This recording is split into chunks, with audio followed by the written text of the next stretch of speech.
evening, everyone. Welcome to Biology Solutions with Surya Prakash. Today is a great day. Last time हमने किया था एक बहुत important topic frog, और frog में हमने लास्ट लेक्चर में हमने देखा उसकी एलिमेंट्री कैनाल और डाइजेस्टिव ग्लैंड्स. आज जो हम करने वाले हैं बहुत ही ब्रीफ में करेंगे, and that is very important topic, process of digestion. बहुत ब्रीफ में ऑलमोस्ट ह्यूमंस की तरह ही इसका डाइजेस्टिव प्रोसेस है. तो चलिए बिना टाइम वेस्ट किए हम शुरू करते हैं. Process of digestion. कल हमने डायग्राम भी ड्रॉ की थी और डायग्राम में हमने वो सारे पार्ट्स देखे थे जो हमें बेसिकली उस फ्रॉग डाइजेस्टिव सिस्टम में था. चाहे वो लीवर, 3 लोब लीवर था, पेनक्रियास था.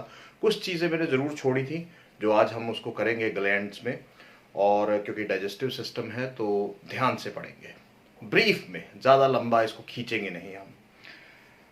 जब हम बात करते हैं तो सबसे पहले जब हम प्रोसेस ऑफ डाइजेशन की बात करते हैं तो सबसे पहले माउथ. देखिए बिल्कुल कुछ इस तरह से डाइजेशन को पढ़ते हैं. थोड़ा सा मैंने कोशिश की है चेंज करने की. जब डाइजेशन की बात करते हैं तो माउथ में यहाँ किसी तरह की डाइजेशन नहीं होती. तो पहली बात तो यहाँ ये याद रखिएगा, नो डाइजेशन इन माउथ. अब यहाँ माउथ के पास है क्या? उसके पास किसी तरह का सैलिवरी ग्लैंड नहीं होता. No salivary glands. Very very important point, note down this. No salivary gland. बहुत ही इंपॉर्टेंट पॉइंट है ये, बहुत इंपॉर्टेंट पॉइंट. एमसीक्यू, बहुत इंपॉर्टेंट एमसीक्यू हो सकता है. इसके अलावा यहां पर है क्या? It consist of only mucus glands. और म्यूकस ग्लैंड्स क्या करते हैं? Mucus glands they produce mucus. और म्यूकस क्या करेगा? Lubrication of food. किसके लिए? For easy swallowing. Swallowing process के लिए लुब्रिकेशन का होना बहुत जरूरी है, और वो इसी तरह होती है. अब अल्टीमेटली फूड कहां जाएगा? स्वेलोड फूड, जो स्वेलोड फूड है, it enters into the oesophagus. और देखिए ऑइसोफेगस से अल्टीमेटली वो कहां रीच करेगा? Into stomach. लेकिन किस मेथड से? By contraction of the muscular walls. क्योंकि ऑइसोफेगस की जो वॉल्स है मस्कुलर होती हैं. और यहां पर अगर देखा जाए तो एक प्रोसेस होता है, मैंने कल भी बात की थी, पेरिस्टालसिस कंट्रैक्शन. और उस पेरिस्टालसिस से क्या है? धक्का लगता है, और धक्का लगने से जो फूड है वो स्टमक पे पहुंच जाता है. तो सिंपल सी एक एक्सप्लेनेशन है जो आपको एकेडमिक पार्ट के लिए याद रखनी है, और नीट के लिए भी कुछ इंपॉर्टेंट पॉइंट्स जो मैंने यहाँ कहे हैं, जैसे सैलिवरी ग्लैंड नहीं होता, सिर्फ म्यूकस ग्लैंड्स ही होता है. किसी तरह का कोई एंजाइम नहीं है. अब इसके बाद हम आगे बढ़ते हैं, स्टमक पे चले जाते हैं. जब हम सेकंड पार्ट स्टमक पे पहुंचते हैं, और कल हमने कहा था कि इसके 2 हिस्से होते हैं, एक बड़ा पार्ट जिसे हम कार्डिक पार्ट कहते हैं और एक छोटा पार्ट पाइलोरिक पार्ट. अब इसकी जो बेसिकली स्टमक है, छोटा सा ही पार्ट है, 4 सेंटीमीटर का एक रीजन होता है, डिस्टेंसिबल पार्ट है. अब यहां क्या है? 2 चीजें इंपॉर्टेंट है.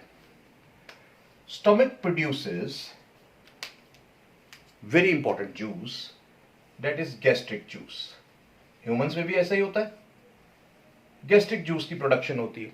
अब जब गैस्ट्रिक जूस की प्रोडक्शन होती है ना, तो गैस्ट्रिक जूस में आपको यहां ध्यान रखने वाली क्या चीज है कि गैस्ट्रिक जूस में यहां 2 चीजें यहां प्रोड्यूस हो रही है. एक एंजाइम्स, और दूसरा HCl बाय ऑक्जेंटिक सेल्स. देखिए स्पेशलाइज्ड ऑक्जेंटिक सेल्स है, और ये ऑक्जेंटिक सेल्स क्या है? ये बेसिकली क्या प्रोड्यूस कर रहे हैं? HCl. And ultimately enzymes. और एंजाइम कौन सा है? Here very important, pepsinogen enzyme. और पेप्सिनोजिन किस फॉर्म में पड़ा है? It is present in inactive form. और इनएक्टिव फॉर्म से ये बेसिकली HCl इसे क्या करता है? एक्टिव करता है इनटू पेप्सिन. और यही पेप्सिन अल्टीमेटली किसके ऊपर एक्ट करेगा? It acts on proteins. और प्रोटीन्स के ऊपर एक्ट करने के बाद इसको सिंप्लीफाइड बिल्कुल वैसे ही प्रोटियोसिस प्लस पेप्टोन्स, यहां कुछ हद तक डाइजेशन कंप्लीट होगी, सेमी डाइजेस्टेड फूड बनेगा। तो ये जो डाइजेशन हो रही है ना यहां पर, वो क्या हो रहा है, अल्टीमेटली सेमी डाइजेस्टेड फूड की तरफ हम बढ़ रहे हैं। वो जो फूड उसने सॉलिड खाया था ना, अब वो सेमी डाइजेस्टेड हो रहा है। अब यहां क्या होता है कि एचसीएल का बड़ा इंपॉर्टेंट रोल है। ऐसा मैं क्यों कह रहा हूं, एचसीएल का क्यों इंपॉर्टेंट रोल है, क्योंकि एचसीएल जो है वो एक दो काम बड़े इंपॉर्टेंट करता है। एक, it kills the bacteria, bacteria killing. दूसरी चीज ये क्या करता है, it softens the food, hard food भी है, सॉफ्टन्स द फूड। और तीसरी चीज ये क्या करता है यहां पर, ये ultimately it converts the food into acidic food या एसिडिक काइम। बहुत ही इंपॉर्टेंट पार्ट है ये इसके तीन फंक्शंस आपने याद रखने हैं। पहला फंक्शन क्या है, किल्स द बैक्टीरिया। दूसरा फंक्शन क्या है, सॉफ्टन्स द फूड। और तीसरा क्या है कि वो उस फूड को एसिडिक काइम में कन्वर्ट करता है। तो यहां पर क्या है कि स्टमक में ये सारी कहानी जो है, ये सारे प्रोसेसेस जो है, all these processes take place in the stomach. Simple सी भाषा में, इससे ज्यादा हमें करना भी नहीं है। अब उसके बाद हम चलते हैं कि अब अल्टीमेटली क्या होता है। नाउ दिस, चलो इसी के आगे एक दो पॉइंट और लिख लेते हैं। अब इसके आगे क्या होगा कि ये जो सेमी डाइजेस्टेड फूड है, नेचुरली एसिडिक है तो लिखने की जरूरत नहीं है, चलो लिख भी देते हैं, सेमी डाइजेस्टेड काइम। अब क्या होगा जब ये सेमी डाइजेस्टेड काइम, नेचुरली मैंने कल कहा था कि ये सारे प्रोसेस में अगर फूड देखा जाए तो 2 से 3 घंटे तक पेट में रहता है। तो जब ये सेमी डाइजेस्टेड काइम में कन्वर्ट होता है, what happens, pyloric wall relaxes and opens, खुल जाता है। पाइलोरिक वॉल रिलैक्स करेगा और खुल जाएगा, and ultimately allows the food और काइम, जिसे हम कह रहे हैं chyme, to enter the small intestine. Clear? चलो ये लिखना जरूरी था, ये हमने यहां बात कर दी है ना, ये बात हमने कर दी। अब इसके बाद क्या है कि अब ये सारी कहानी कहां हो रही है, स्टमक पे हो रही है। अब खाना जो है वो कहां पहुंच गया है, हमने यहां देखा कि स्मॉल इंटेस्टाइन में तो पहुंच गया है।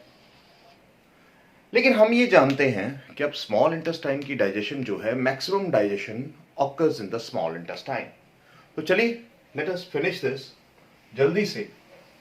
देखो स्मॉल इंटेस्टाइन में अब क्या होगा, समझने की बात कीजिए, बहुत ध्यान से समझिएगा। यहां पर हेडिंग डाल देते हैं स्मॉल इंटेस्टाइन। देखिए स्मॉल इंटेस्टाइन में 3 तरह के जूसेस प्रोड्यूस होते हैं। स्मॉल इंटेस्टाइन में 3 तरह के जूसेस प्रोड्यूस होते हैं। वो कौन से 3 जूसेस हैं, हम देख लेते हैं। 3 जूसेस। पहला बाइल जूस, दूसरा पेनक्रियाटिक जूस, और तीसरा जानते हैं कि नहीं, तीसरा जो है दैट इज इंटेस्टाइनल जूस। यहीं पे इसी टेबल में कहानी खत्म कर देंगे। अब देखो होता क्या है कि अब ये तीनों जूसेस एल्कलाइन है, तीनों की तीनों एल्कलाइन है। लेकिन अब जो फूड आया वो एसिडिक था। अब सबसे पहली बात तो ये है कि उसको कन्वर्ट करना है। कुछ ऐसे फंक्शंस बॉडी में होने चाहिए जो बेसिकली जो इंटेस्टाइनल डाइजेशन को प्रमोट कर दे। अब प्रमोशन कैसे होगी, कुछ ना कुछ तो करना पड़ेगा। कुछ ऐसे हार्मोन्स की सिक्रेशन होती है जो इसको एल्कलाइन नेचर में कन्वर्ट करने के लिए ना प्रमोट करते हैं। कैसे? मैं एक दो चीजें जो मुझे लगता है कि बड़ी इंपॉर्टेंट है यहां पर। जैसे पहली जो चीज यहां होती है, there is the production of enterogastrone in the stomach. In stomach क्यों? ऐसा क्यों होगा? एंटीरोगेस्ट्रॉन क्या करता है? It basically stops the HCl production. HCl production को रोकेगा। बहुत इंपॉर्टेंट काम है, रोकेगा। दूसरा, जल्दी से, देयर इज कॉलीसिस्टोकाइनिन। देखिए, कॉलीसिस्टोकाइनिन स्मॉल इंटेस्टाइन में प्रोड्यूस होगा और ये क्या करेगा? कॉलीसिस्टोकाइनिन अल्टीमेटली क्या करता है? It contracts the gall bladder. देखो इंपॉर्टेंट चीज है ना, गॉल ब्लैडर। जैसे ही खाना आया तो अब ये जैसे ही खाना इंटेस्टाइन में आया तो ये चीजें होनी शुरू हो जाती हैं। Contracts the gall bladder to produce bile juice. देखो हो गया, इंटेस्टाइनल डाइजेशन के लिए जो बेस बननी तैयार हो गई है। और तीसरी चीज यहां क्या होती है? There is pancreozymin. Pancreozymin and secretin, ये दोनों ये कॉम्बिनेशन में काम करते हैं। ये दोनों जो है कॉम्बिनेशन में काम करते हैं। वो क्या करते हैं? दे प्रोड्यूस और secrete, work together to produce or stimulate to produce the pancreatic juice। देखिए हर एक का अलग अलग काम है, तभी तो प्रोड्यूस होगा। मैंने तभी कहा ना, इंटेस्टाइनल डाइजेशन में ये 3 जूसेस चाहिए और वो 3 जूसेस जैसे ही खाना आएगा तो ये काम होना शुरू हो जाएगा। इसके बाद लास्ट आ जाता है एंटीरोक्राइनिन। अब ये एंटीरोक्राइनिन क्या करता है? It stimulates or it produces, secretes intestinal juice। तो देखो तीनों जूसेस प्रोड्यूस हो गए, लेकिन कब हुए? जब खाना इंटेस्टाइन में पाइलोरिक वाल्व से होता हुआ आ गया। तो देखो ये जो पार्ट है ना, मैं आपको पहले कह दूं, ये चारों पॉइंट्स याद कर लो, समझ लो इसको, बहुत बहुत इंपॉर्टेंट है ये एमसीक्यू है आपका। नीट के लिए इंपॉर्टेंट 1 मार्क क्वेश्चन यहां से बन सकता है और बनेगा। क्लियर? अब उसके बाद देखो होता क्या है। अब अल्टीमेटली ये सारे जूसेस क्या करते हैं, है ना? हम इरेज कर देते हैं और 1 बाय 1 इसको लेते हैं। ये पार्ट हम इरेज कर देते हैं ताकि हम इनके बारे में आराम से बात कर सकें। Now bile juice. जब हम बाइल जूस की बात करते हैं ना, तो बाइल जूस जो है वो एक ग्रीनिश कलर्ड, फ्रॉग्स में it is greenish coloured fluid और सिक्रीशन। पहली चीज तो ये है। प्रोड्यूस कौन करता है? नेचुरली गॉल ब्लैडर जो है वो इसकी स्टोरेज करता है। प्रोड्यूस तो लीवर सेल्स ही करेंगे। अब गॉल ब्लैडर इसकी सिक्रीशन करवाता है, यानी स्टोरेज की होती है, और अल्टीमेटली वो आगे रिलीज करता है अपने वही हेपेटोपेनक्रियाटिक डक्ट के थ्रू। अब होता क्या है बाइल जूस में? देखो देयर आर, एक याद रखिएगा बहुत इंपॉर्टेंट पॉइंट, जैसा जैसा मेरा माइंड में वो चल रहा है ना, no enzymes are present in this. इसमें किसी भी तरह के एंजाइम्स यहां प्रेजेंट नहीं है। दूसरी चीज यहां क्या है, अगर आप यहां ध्यान दें तो इसमें 2 बाइल साल्ट्स प्रेजेंट होते हैं जो बेसिकली ह्यूमंस में भी है। वो कौन से हैं? चलिए लिख लेते हैं, अगर याद आए तो बताइएगा, कमेंट में जरूर बताइएगा।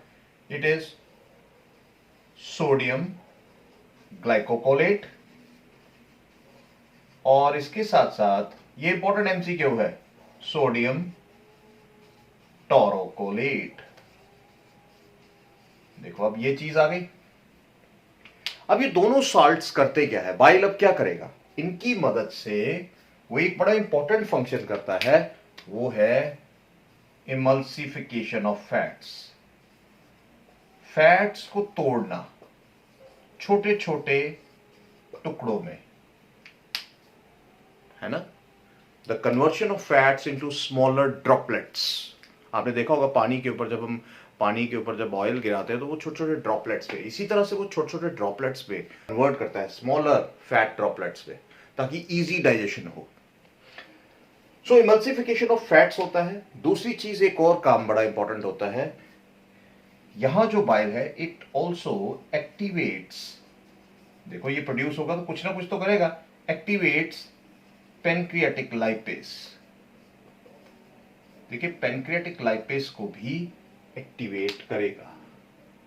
तो देखिए बाइल जूस के ये इंपॉर्टेंट, मैं कहूंगा इन ब्रीफ जो चीज मैं कहना चाहता हूं, जो आपको पता होनी चाहिए, वो ये है, फिर से हम एक बार, ग्रीनिश कलर्ड सिक्रीशन है, किसी तरह के कोई एंजाइम्स यहां प्रेजेंट नहीं होते हैं, बाइल साल्ट्स यहां प्रेजेंट है, वही सोडियम ग्लाइकोकोलेट एंड सोडियम टोरोकोलेट। करता क्या है ये, इमल्सिफिकेशन ऑफ फैट्स करता है, and finally activates the pancreatic lipase. किसी तरह की डाइजेशन नहीं होती है।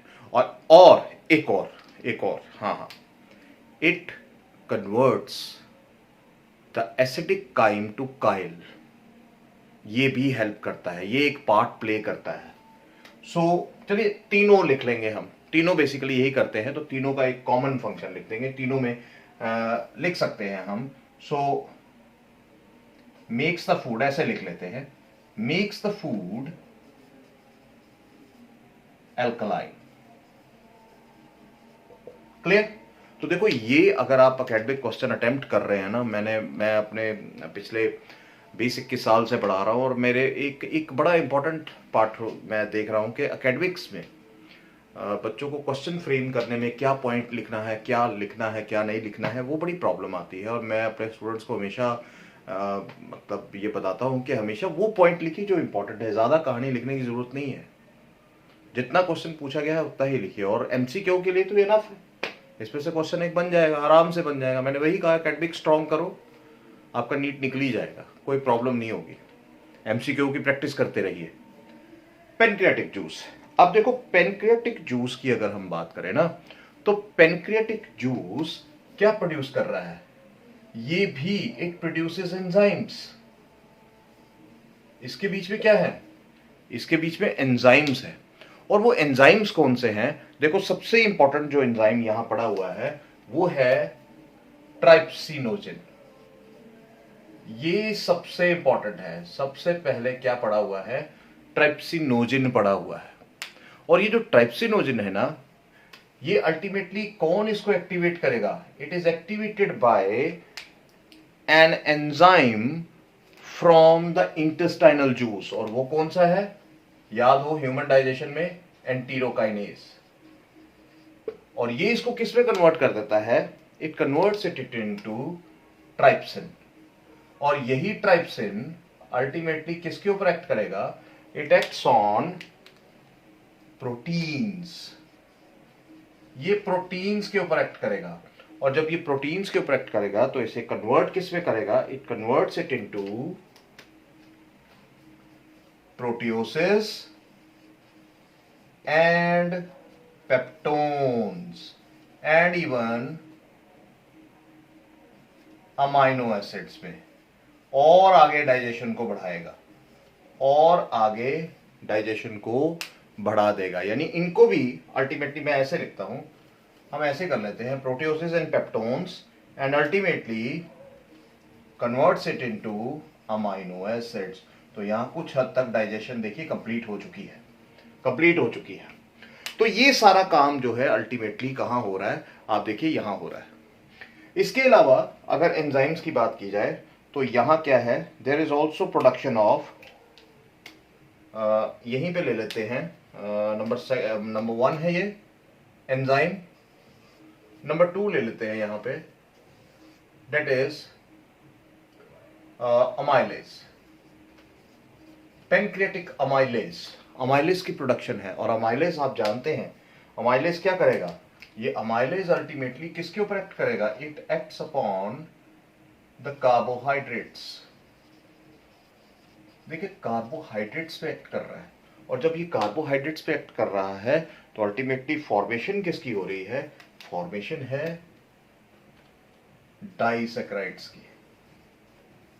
देखिए यहां कुछ हद तक बहुत सारे डाइजेशन हो चुकी है डाइसैकेराइड्स की मदद से। अब उसके बाद डाइसैकेराइड्स बन गए, बाकी काम इंटेस्टाइन में हो जाएगा। इसके बाद तीसरा जो यहां एंजाइम प्रोड्यूस होता है दैट इज पेनक्रियाटिक लाइपेज। देखिए पेनक्रियाटिक लाइपेज, और ये क्या करता है पेनक्रियाटिक लाइपेज? इट अल्टीमेटली वो जो इमल्सिफाइड फैट्स हैं उनको कन्वर्ट कर देगा। Those emulsified fats are converted into simpler substances। और वो simpler substances क्या है भाई बताइए? it is fatty acid and glycerol। तो देखिए कितनी सारा पेनक्रियाटिक जूस ने कितना सारा काम कर दिया, बहुत सारा काम कर दिया। अब उसके बाद अब हम चलते हैं, I hope you understand this, है ना। अब इरेज करने की बारी है, नोट कर लीजिएगा, पॉज करके वीडियो आप नोट कर सकते हैं और यही पॉइंट्स आप अपनी लैंग्वेज में लिख सकते हैं। अब उसके बाद आ जाता है हमारा, चलिए ले लेते हैं अब नेक्स्ट लास्ट पार्ट है इंटेस्टाइनल जूस। देखो इंटेस्टाइनल जूस नेचुरली हमने अभी कहा एंटीरोक्राइनिन प्रोड्यूस करता है, सेक्रेट करवाता है। तो यहां पर भी ये बहुत सारे एंजाइम्स की सेक्रेशन करता है, बहुत सारे। जैसे देखिए पहला जो यहां एंजाइम सेक्रेट होता है वो है एंटीरोकाइनेज। हमने पहले ही कहा था, और आप जानते हैं कि एंटीरोकाइनेज क्या कर रहा है? वो एक्टिवेशन कर रहा है। वो क्या कर रहा है? वो अल्टीमेटली क्या कर रहा है? वो एक्टिवेशन कर रहा है, एक्टिवेशन ऑफ ट्राइप्सिनोजेन। ये इसकी एक्टिवेशन कर रहा है इनटू ट्राइप्सिन। याद रहेगा हमने पहले कर दिया है ये। इसके बाद then there are common name हम देते हैं, मैंने कल भी कहा था, एक कॉमन नाम हम दे देते हैं सभी प्रोटीन डाइजेस्टिंग एंजाइम्स को, इरेप्सिन। और ये इरेप्सिन क्या करता है? जितनी भी प्रोटीन्स हैं, प्रोटियोसिस प्लस पेप्टोन्स, इनको किस में कन्वर्ट कर देगा? Into amino acids. तो यहां डाइजेशन की कंप्लीशन हो जाएगी। इसके बाद then there is intestinal lipase. Intestinal lipase क्या करेगा? देखिए इंटेस्टाइनल लाइपेज वही सारे इमल्सिफाइड फैट्स को, यानी डाइजेशन को कंप्लीट कर रहा है, इमल्सिफाइड फैट्स को कन्वर्ट कर देगा into fatty acids and glycerol. और इसके बाद फाइनल अगर बात की जाए तो मैं यहां ले लेते हैं कार्बोहाइड्रेट में। सबसे पहले देखिए जैसे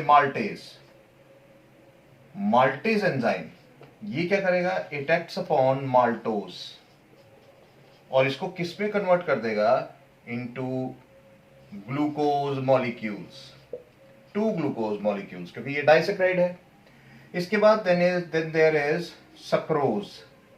देन सक्रोज की अगर हम बात करें, एंजाइम सक्रेज की बात करें तो ये किसके ऊपर एक्ट करेगा? सक्रोज के ऊपर, which is again disaccharide. It is converted into glucose plus fructose.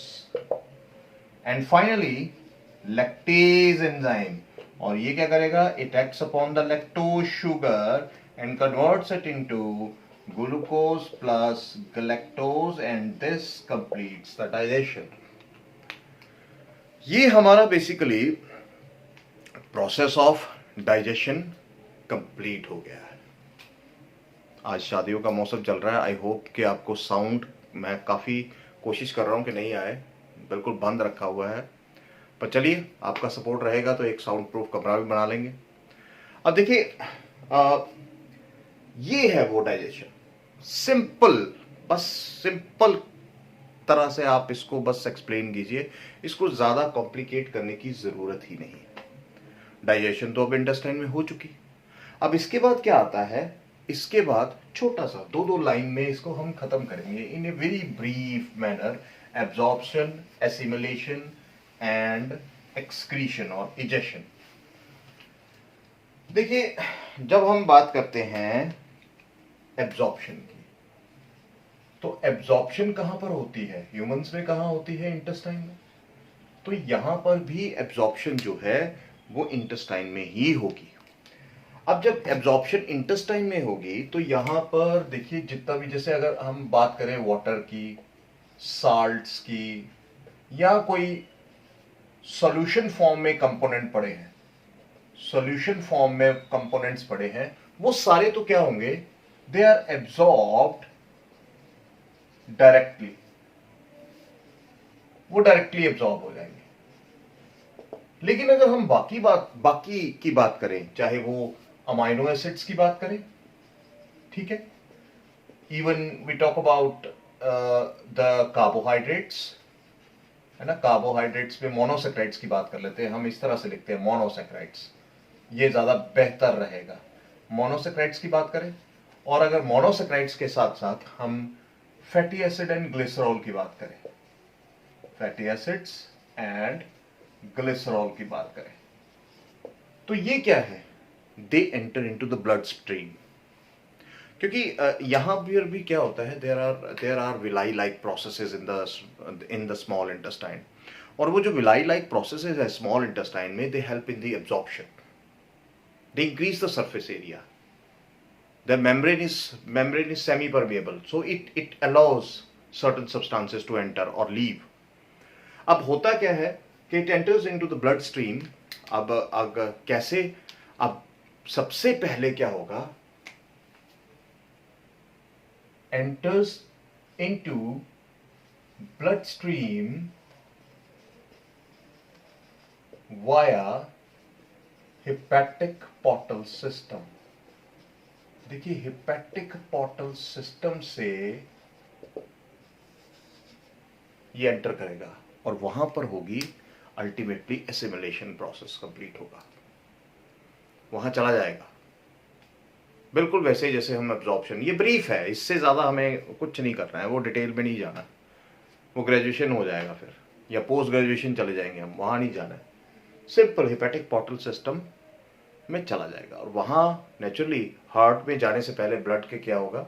Assimilation होगी, स्ट्रक्चरल कंपोनेंट की फॉर्मेशन होती है एसिमिलेशन में, तो वो सारा काम होगा। अब देखो, जो फैटी एसिड एंड ग्लिसरॉल है वो रेक्टिल्स पे चले जाएंगे, हमारी लिम्फ वेसल्स पे चली जाएंगी, तो वहां चला जाएगा। तो हर जगह जो है एब्जॉर्प्शन जो है अपने तरीके से होगी, है ना। आप जानते हैं कि एब्जॉर्प्शन ऑफ फैट्स जो है वो कुछ अलग तरीके से होती है, तो यहां भी वैसे ही होता है। दूसरी चीज, जब हम बात करते हैं, फिर आ जाता है एब्जॉर्प्शन तो हो गई ब्लड में, सिंपल फॉर्म में हमने कर दी, 2 लाइनों में खत्म कर देना है, एंड यही चीज याद रखनी है। और फाइनली हो जाती है एसिमिलेशन। और एसिमिलेशन में हम क्या करते हैं? अल्टीमेटली इन प्रोडक्ट्स का जो जितने भी एब्जॉर्ब्ड मटेरियल्स हैं, जो एब्जॉर्ब्ड में, उसका बेसिकली हम यूज करते हैं रेस्पिरेशन में। रेस्पिरेशन में जब हम यूज करते हैं तो एनर्जी प्रोड्यूस होती है, और उस एनर्जी से हम क्या करते हैं? कुछ अपने स्ट्रक्चरल कंपोनेंट्स की फॉर्मेशन करते हैं। जो भी सेल के स्ट्रक्चरल कंपोनेंट्स हैं, सेल की डेवलपमेंट में हम काम में लाते हैं, उसकी प्रोटीन सिंथेसिस में काम लाते हैं, उसको जो जो फैट चाहिए उसके लिए काम में लाते हैं। तो स्ट्रक्चरल कंपोनेंट एसिमिलेशन में हम एक लाइन जरूर लिखेंगे कि energy is utilized to form structural components of the cell, structural components of the cell। अब कैसे? देखो, जब हम बात करते हैं, अगर मान लेते हैं ग्लूकोज की बात करते हैं, तो जब हम ग्लूकोज की बात करते हैं तो ग्लूकोज का क्या होगा? ग्लूकोज जो है, it is stored as glycogen. इसको ग्लाइकोजन स्टोरेज होगी इसकी, कहां पर? In muscles and liver. और अगर देखा जाए जो एक्सेस ऑफ ग्लूकोज होगा, अब देखो मैं क्यों ऐसा कर रहा हूं, मैं क्यों बार बार ये पॉइंट पे जोर डाल रहा हूं, क्योंकि ये चीजें आपने वहां लिखनी है और ये चीजें आपके माइंड में होनी चाहिए। कोई यार बहुत बड़ी चीज नहीं है किसी भी एग्जाम को क्वालिफाई करना। ये मुझे जब पढ़ाना शुरू किया तभी पता लगा। एक स्टूडेंट लाइफ में बड़ा एक टफ लगता है, लेकिन अब मुझे लगता है कि नहीं, हम वो गाइडेंस दे सकते हैं कि जिससे जिससे कि बेसिकली क्वालिफिकेशन या एक एक मेंटर का रोल अदा कर सकते हैं। क्योंकि अभी भी मैं अपने टीचर्स के कॉन्सेप्ट में हूँ या जितने भी आपके वीडियोस पर देखते हैं, सो बहुत कुछ पता लग रहा है। सो अगर आप इस यहाँ पर देखो ना, एक्सेस ऑफ ग्लूकोज, तो एक्सेस ऑफ ग्लूकोज जो है वो किस में कन्वर्ट होगा? वो फैट्स में कन्वर्ट हो जाएगा, फैट बॉडी में चला जाएगा। अगर फ्रॉग की डाइजेशन करें तो वहां येलो कलर्ड फैट बॉडी दिखाई देती है। अगर हम अमाइनो एसिड्स की बात करें, देखो अमाइनो एसिड्स जो हैं वो अल्टीमेटली तो प्रोटीन्स बनाएंगे, स्ट्रक्चरल कंपोनेंट यही है।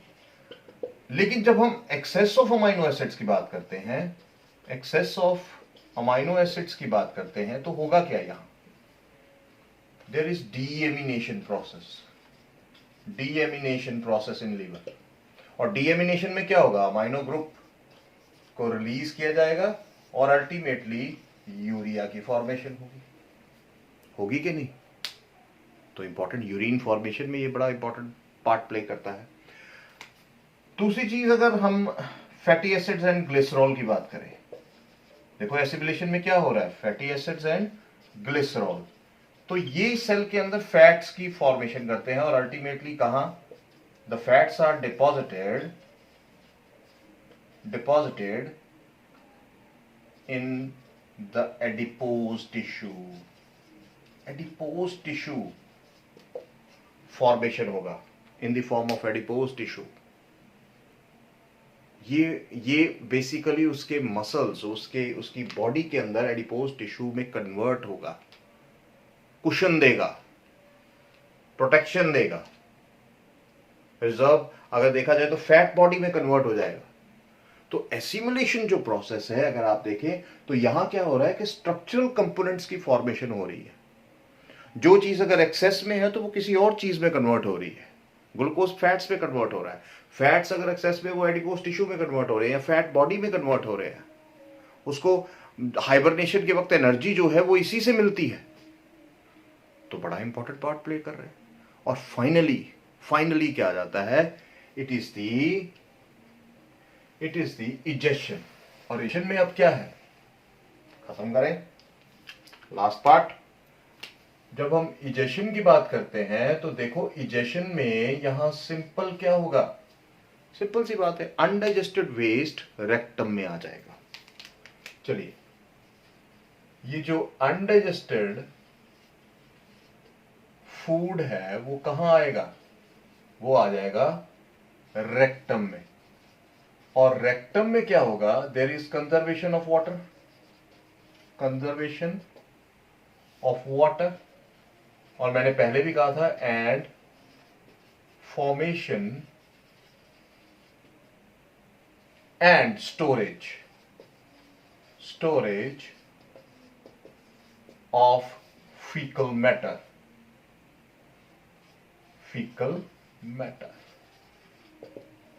और अल्टीमेटली ये जो फीकल मैटर है ये कहां पर जाएगा?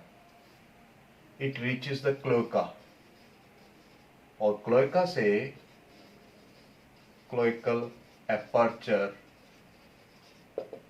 To outside removal, and this is called egestion.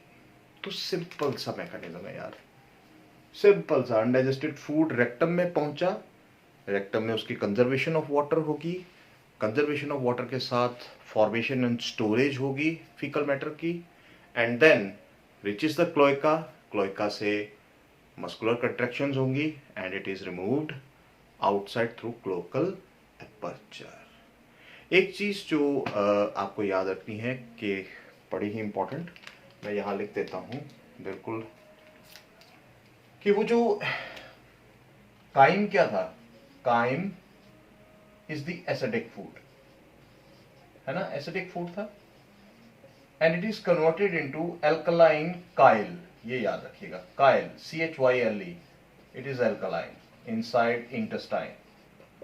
तो इंटेस्टाइन के जितने भी एंजाइम्स हैं वो इसी एल्कलाइन मीडियम पे काम करते हैं। So this completes very important frogs first physiological system which is digestive system, absorption, हमने सब कुछ उसके पार्ट्स डिटेल पे किए हैं और शायद मुझे लगता है इनफ है आपके नीट के लिए भी और एकेडमिक पार्ट के लिए भी। और आई होप आप जिसको कहते हैं ना कि इस बोर्ड को, जैसे मैंने वो कल भी कहा था कि वो ईजल से मैंने छोटे से बोर्ड से स्टार्ट किया था, अब थोड़ा सा बड़ा कर दिया है क्योंकि सपोर्ट मिल रहा है। और आई होप इस बोर्ड को अब डिजिटल कैसे करना है देखते हैं, और सपोर्ट रहेगी तो बहुत जल्दी होगा। Thank you very much.